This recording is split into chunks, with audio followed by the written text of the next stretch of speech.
নিল ইসলামের তুলে হাজারো ব্যথা বেদনা পড়িয়া ফিরে আসনি তুমি আপন ঘরে দিনে আলো তুমি ছড়িয়ে দিতে চলে গেলে মদিনা মক্কা হতেই গড়েছো তোমাকে ভুলে মোরা কেমন করি। সুবহানাল্লাহ। তো নামটা বলবো না বাবা। যখন বাবা ওই চারজনের মধ্যে একজন বাবা চলে আসলেন, বাবা নামটা যখন ৫,০০০ হবে তখনই বাবা নামটা ঘোষণা হবে। আসল বাবা বুজুর্গ দোস্তরা এটা গোলামের মধ্যে ছিল বাবা। আর চারজন ব্যক্তি, একটা হলো গোলাম বাবা, ওই গোলাম বাবা কালেমা পড়ে মুসলমান হয়ে গেলে জীবনের বাবা এই অংশটা আপনাদের থেকে গেল, নামটা কিন্তু আর জানা হইল না। সুবহানাল্লাহ সুবহানাল্লাহ।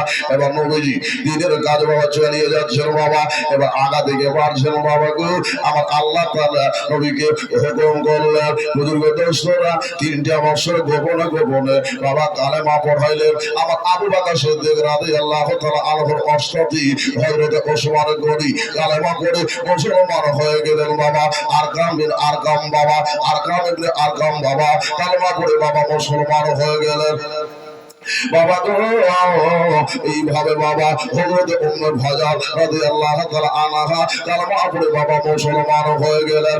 একের পর এক বাবা ইসলামের দায়রে বাবা আসতে আরম্ভ করেছি, দিনের তাবলীগ বাবা শুরু করে দিয়েছে বাবা গো। যারা ছোট আর যারা বাবা গরিব শ্রেণীর মানুষ বাবা, তারা সবার আগে সর্ব আগে কালেমা বাবা পড়েছি। তার মধ্যে বাবা ব্যবসার সাথীরা নবীজির হাতে কালেমা পড়েছে। এবার নবী পাক সাহেব সাল্লামের বাবা সেই সময় চলে আসলো বাবা। প্রথম ধরে নবী আমার ৩ বছর ধরে তাবলীগ করলে, তারপরে নবী আমার দ্বিতীয় ধরে বাবা তাবলীগ শুরু করে দিয়েছে বুজুর্গ দোস্তরা। দ্বিতীয় ধরে নবী আমার তাদের কাছে ইসলামের পায়গাম পাঠাচ্ছেন। তারা কারা? তারা হলো বাবা কুরাইশ। কুরাইশের মানুষকে আমার আল্লাহ পাকের হাবিব কি করলেন বাবা? এক জায়গায় জামায়াত করলেন। কোথায় বাবা? পাহাড়ের চূড়ায় বাবা ডাক দিলেন। আমার নবীজি ডাক দিয়েছে বিরাদার, এবার সমস্ত কুরাইশ বংশের মানুষেরা বাবা ওইখানে উপস্থিত হয়ে গিয়েছে, উপস্থিত হয়েছে। এবার যখন উপস্থিত হলো, নবীজি ডাক দিয়েছেন। তারা জিজ্ঞেস করছেন বাল আমিন কি জন্য ডেকেছেন, কি সময় এসেছে, কেন বা আমাদেরকে এখানে ডেকেছেন একটু বলেন। বলার জন্য আমি ডেকেছি। যদি আমি বলি এই পাহাড়ের তলাতে একটা সৈন্য আসতেছে, কাফেলা আসতেছে, তোমাদের উপর আক্রমণ করবে, তোমরা কি বিশ্বাস করো? তারা বলল হ্যাঁ। আপনি বলছেন তো বিশ্বাস করবো না? আপনার কথা আমাদের বিশ্বাস আছে হুজুর, অবশ্যই বিশ্বাস করি। আমার নবী বলেন শোনো, আমি এক আল্লাহর ইবাদত করি আর তোমাদেরকে এক আল্লাহর ইবাদতের জন্য তাকিদ করি। আমি আল্লাহর তরফ থেকে নবী হয়ে এসেছি। বলুন সুবহানাল্লাহ। আমি আল্লাহর তরফ থেকে নবী হয়ে এসেছি। এই কথা যখন নবী আমার এলান করে দিলেন, বিরাদারে মুসলিম, ওইখানে বাবা আবু লাহাব নবীর চাচা ছিল বাবা, বলতে আরম্ভ করলো যে নবীর কথা তোমরা মানিও না, নবীর কথা বিশ্বাস করিও না, নবী পাগলা হয়ে গেছে, মজনু হয়ে গেছে, এরকম কথা তারা বলতে আরম্ভ করলো।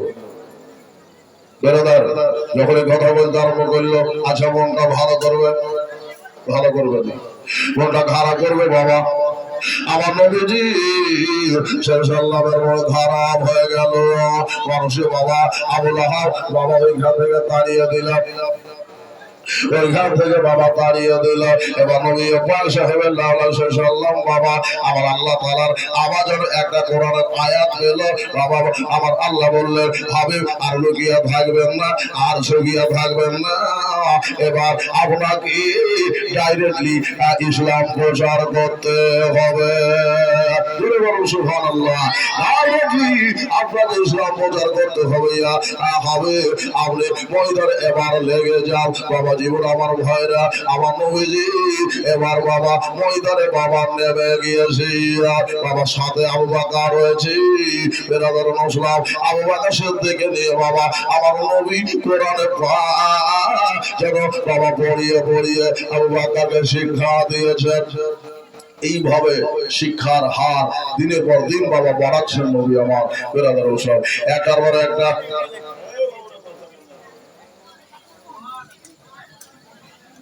তোমাদেরকে মাইক দিয়ে দেব। একার পরে একটা বাবা শিক্ষা দিয়ে যাচ্ছে বেরাদার মুসলিম।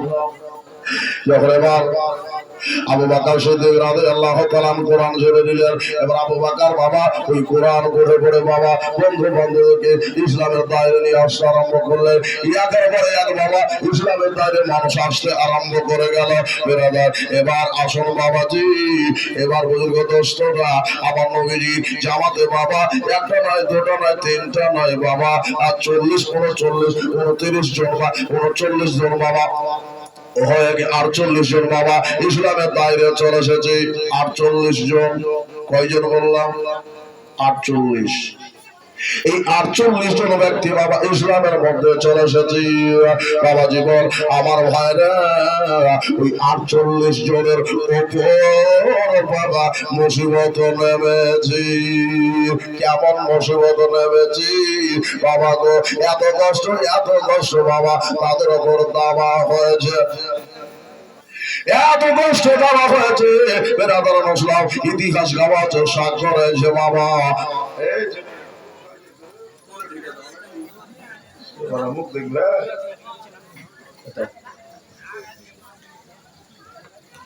মুখ দেখার জন্য চলে আসে। এবার এখন একজন বাকি আছে, সেটা হলো আমার নবীর চাচা আমির হামজা রাদিয়াল্লাহু তাআলা। বাবা তো এখন আমির হামজা কালমা পড়েনি। নবী আমার কাবা শরীফে আল্লাহর অর্ডার পেয়েছেন। আল্লাহ তাআলা বলছেন হাবিব আপনি নামাজও পড়েন, কোরআনও পড়েন,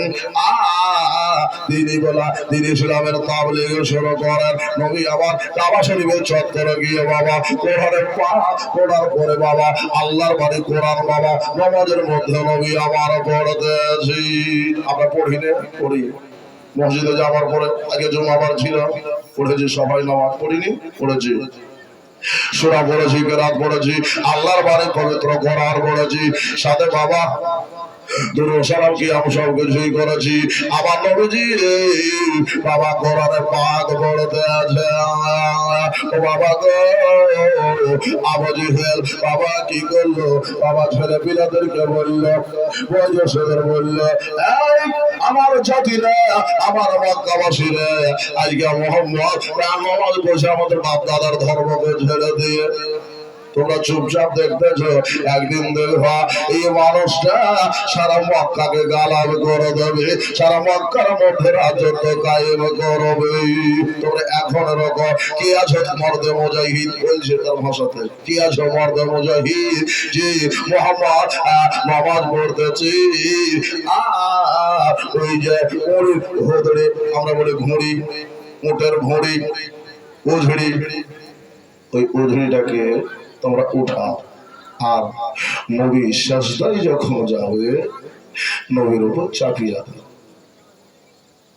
দেখবেন নামাজ পড়বেন না, এরকম করে তোমরা জ্বালাবো, আমরা কি করবো, যন্ত্রণা দেবো, দেখবো বন্ধ করে দেবো। নবী আমার খোদার ধারে আল্লাহর ধারে নবী কাঁদছে, আল্লাহর